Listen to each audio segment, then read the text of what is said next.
నమస్తే, నేను అడ్వకేట్ శ్రీనివాస్ చౌహాన్. అప్పు తీసుకున్న వ్యక్తి చనిపోతే అప్పు వసూలు చేయవచ్చా?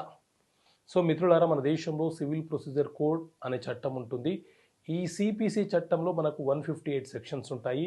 ఈ 158 సెక్షన్లలోని సెక్షన్ 146 ప్రకారంగా వారసులపై సివిల్ చర్యలు తీసుకొనుట అనే అంశం గురించి ఈ సెక్షన్ విశదీకరిస్తుంది.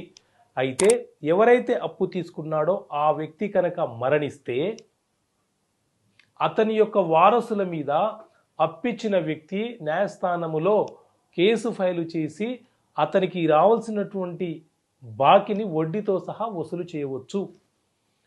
ఉదాహరణకు ప్రామిసరీ నోటు రాసి ఒక వ్యక్తి అప్పు తీసుకెళ్ళాడు, కానీ సడన్గా మరణించాడు అనుకోండి.